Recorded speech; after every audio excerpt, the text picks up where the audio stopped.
देखो डेयर और नीड, हम डेयर और नीड को किस वे में देखते हैं, मॉडल के वे में। किस वे में देखते हैं, मॉडल के वे में। लेकिन वास्तव में डेयर और जो नीड होता है वो केवल मॉडल नहीं होती, ये मैनुअल के रिलेटेड सेंटेंस भी यूज हो सकते हैं।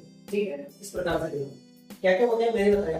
डेयर या तो ये मॉडल हो सकता है या क्या हो सकता है, एक मैनुअल हो सकता है। दोनों प्रकार से काम करता है। हम ये समझेंगे कि कब डेयर और नीड मैनुअल होता है, कहाँ पे मॉडल होता है, ये हमें पहचान लाना चाहिए, वो पहचानना चाहिए। तो देखो they or need can be either help verb in the model or main verb in a sentence। यानी कि कोई सेंटेंस के अंदर देयर एंड नीड क्या हो सकता है, या तो हेल्प वर्ब या मेन वर्ब हो सकता है। देयर और need as a help verb in negative और इंटरोगेटिव सेंटेंस में। ये जो देयर और नीड होते हैं वो हेल्प वर्ब के रूप में कहां पे काम करते हैं, बेसिकली जो आपके नेगेटिव सेंटेंस होंगे और इंटरोगेटिव सेंटेंस होंगे। ध्यान रखना मैं क्या कह रहा हूं कि नेगेटिव सेंटेंस या इंटरोगेटिव सेंटेंस वहां पे देयर और नीड इस रूप में काम में आता है हेल्प वर्ब के रूप में। हेल्प वर्ब बोलते हैं मॉडल के रूप में। तो देखो कैसे ही नीड नॉट गो देयर, आप सेंटेंस को गो से देखो। सबसे पहले क्या है आपका एक प्रोनाउन सब्जेक्ट के रूप में आ रहा है, यानी कि ये क्या हो गया, सब्जेक्ट। मैंने आपको ये बताया था कोई भी सेंटेंस होता है उसकी बेसिक स्ट्रक्चर क्या होती है कि एक सब्जेक्ट होता है, उसके बाद में उसमें एक हेल्प वर्ब होती है, अगर हेल्प वर्ब हो तो, लेकिन उसमें मैन वर्ब तो होना बहुत ही जरूरी है। उसके बाद में ऑब्जेक्ट हो तो ठीक नहीं, वो नहीं लगाएंगे। अगर कोई बात हो सब्जेक्ट आ गया है, उसके बाद में अब क्या आ रही है हेल्प वर्ब। आप बताओ मेरे को दूसरी जगह पे क्या आ रही है हेल्प वर्ब, मतलब ये किसकी जगह पे आ रही है, ये किसकी जगह पे हेल्प वर्ब की जगह। अगर नेगेटिव सेंटेंस है तो नोट आ जाता है दोनों के, यहां पे नोट आ गया। उसके बाद में को मैन वर्ब वो देयर एक एडवर्ब को कली से, यानी कि अपनी ग्रुप क्या है, मैन वर्ब है। अब समस्या यहाँ पे ये आती है कि हम कैसे मान ले कि नीड है हेल्प वर्ब है, हम कैसे मान ले कि नीड हेल्प वर्ब है, हो सकता है मैन वर्ब भी हो। तो मैं इसको प्रूव कर रहा हूँ कि मैन वर्ब नहीं है। क्यों नहीं है मैन वर्ब, सुनो। पहली बात तो एक बात बताओ मेरे को, क्या नोट के पहले कभी मैन वर्ब आती है किसी सेंटेंस के अंदर, ऐसा होता है? पहली बात तो यहाँ की है। दूसरा रीजन इस प्रकार से समझो, अगर सुनो अगर ही के बाद में नीड एक मैन वर्ब हो तो सुनो ही के बाद में नीड मैन वर्ब है तो इसका मतलब ये क्या होना चाहिए कि ऐसे ही इसमें लगना चाहिए था सिंगुलर सब्जेक्ट है, प्रेजेंट इंडेफिनिट का सेंटेंस आ रहा है, तो क्या होना चाहिए था, नीड्स होना चाहिए। अगर नीड्स नहीं है मतलब कि ये हेल्प वर्ब ही है, मैन वर्ब तो नहीं है। दूसरी बात नोट के पहले मैन वर्ब नहीं आती।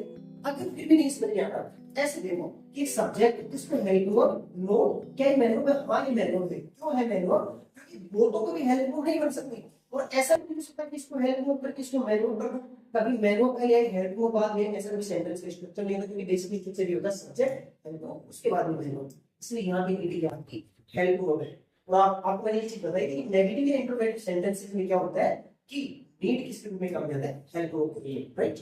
उसके बाद देखो अगला सेंटेंस देखो, नीड ही वो देयर। अब यहाँ पे कैसे पता चला आपको, आपको कैसे पता चलेगा कि यहाँ पे जो नीड है ये एक हेल्प वर्ब है? कैसे पता चलेगा कि नीड हेल्प वर्ब है? देखो कैसे पता चलेगा, जैसे मैं सेम सेंटेंस इधर लिख रहा हूं, विल ही गो देयर। इस सेंटेंस को देख के तो आप समझ जाओगे कि विल ही गो देयर, हाँ ये प्रेजेंट इंडेफिनिट है, सॉरी फ्यूचर इंडेफिनिट का अफर्मेटिव हो, इंट्रोगेटिव सेंटेंस है। आप समझेंगे क्यों, क्योंकि हेल्प वर्ब आ रही है, फिर सब्जेक्ट है, फिर मैन वर्ब, और फिर लास्ट में क्वेश्चन मार्क की एडवर्ब को प्लेस। आपने देखा कि जब कोई भी सेंटेंस के अंदर हेल्प वर्ब से स्टार्ट होती है तो इंट्रोगेटिव सेंटेंस होता है, और हेल्प वर्ब यहाँ पे एक मॉडल है, हेल्प वर्ब यहाँ पे मॉडल है। तो सेम टू सेम ही तो है, यहाँ पे तो नीड क्या एक मॉडल है, ये नीड मॉडल एक सेंटेंस से स्टार्ट हो रहा है, मॉडल से यानी कि हेल्प वर्ब से स्टार्ट हो रहा है, और help verb subject man verb last में क्वेश्चन मार्क आता है, यानी कि यहाँ वाला नीड क्या है, एक प्रकार की हेल्प वर्ब क्या है, हेल्प वर्ब। अगला देखो, अगला रूल क्या कह रहा है, need dear or need is generally used as a main verb in affirmative sentence, यानी कि जो आपके सकारात्मक वाक्य होंगे उनके अंदर dear और need किस रूप में काम में आते हैं, मैन वर्ब के रूप में। इनको मैन वर्ब प्रूव करूंगा मैं, देखो कैसे सुनना। ही आपका फिर से सब्जेक्ट आ गया। अब देखो यहाँ पे अगर नीड हेल्प होता, क्या कभी कोई ऐसी मॉडल होती है जिसमें कैन में भी ऐसा कह सकते हैं कि कैन का कैन बनता है या नहीं बनता ना, कैन का विल का कभी विल्स बनता है कि नहीं बनता। फिर यहाँ पे नीड का नीड्स क्यों बन रहा है, क्योंकि यहाँ पे एक ही हेल्प वर्ब के रूप में काम में ना करके किस रूप में काम में आ रहा है, मैन वर्ब के रूप में। तो मैन वर्ब के साथ ऐसे ऐसे लगता है तो क्योंकि सब्जेक्ट सिंगुलर है, और हम प्रेजेंट इंडेफिनिट का अफर्मेटिव रूप जानते हैं, सब्जेक्ट अगर सिंगुलर तो मैन वर्ब भी एस या यस। फिर आप आगे देखोगे कि अगर ये मैन वर्ब है तो फिर वो क्या है, मैं बताता हूँ। वो हकीकत में ये जो है ना, जिसको मैंने रेड रूट्स में बताई हुई है, ये हकीकत में नाउन है, ठीक है, इंडिपेंडेंट केस है 2 + V1। जब टू प्लस यूनिट सेंटेंस में आता है ना, वो एक प्रकार की नाउन होती है, तो इसको हम बोलते हैं इन्फिनेटिव केस। तो यहाँ पे दो एक मैन ऑफ फिक्स है, लेकिन उसके पहले अगर प्रीपोजिशन टू लग गया तो एक इन्फिनेटिव केस बन गया, ये नाउन बन गई, इसको आप मैन ऑफ नहीं कह सकते। हाँ, ये मैन ऑफ का और नाउन का दोनों का भिन्न रखती है, लेकिन इसको हम कहेंगे क्या, केवल नाउन के इन्फिनेटिव केस। इसके बाद हम देखेंगे किसी भी सेंटेंस के अंदर सब्जेक्ट और मैन ऑफ का होना जरूरी है। तो देखो सब्जेक्ट आ गया, मैन ऑफ आ गया, हेल्प नहीं है तो कोई बात नहीं, प्रेजेंट इंडेफिनिट टेम्परमेंट नहीं होती, इस प्रकार से यहाँ कोई हेल्प नहीं है, यानी नीड यहाँ पे क्या हो गई आपकी मैन ऑफ, तो एज इज मैन ऑफ नहीं होता है। उसके बाद में देखो they dare to enter in the cave, they dare. अब बताओ डेयर यहाँ पे बताओ, यहाँ पे डेयर है टू है या मैन ऑफ, ये समझना है। तो मैंने देखा अगर ये सब्जेक्ट है, अगर मैं इसको हेल्प को मान लिया, मान लो कि हेल्प को है, फिर मैं आगे देखूंगा टू एंटर, भाई टू एंटर करना एक वर्ब हो सकती है, लेकिन टू लगती है तो इन्फिनिटिव बन गया फिर से, और इन्फिनिटिव बन गया, इसका मतलब ये एक मैन का रोल नहीं निभा सकता, मैन का रोल नहीं निभा रहा है, तो हमें तो मैन जरूरी है, हेल्प को बाद की बात है।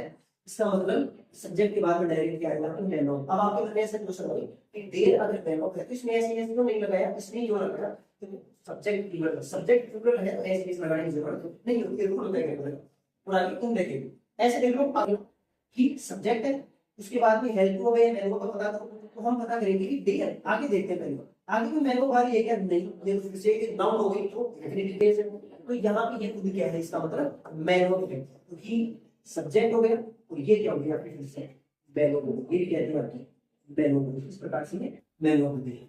ठीक है, आगे समझिए।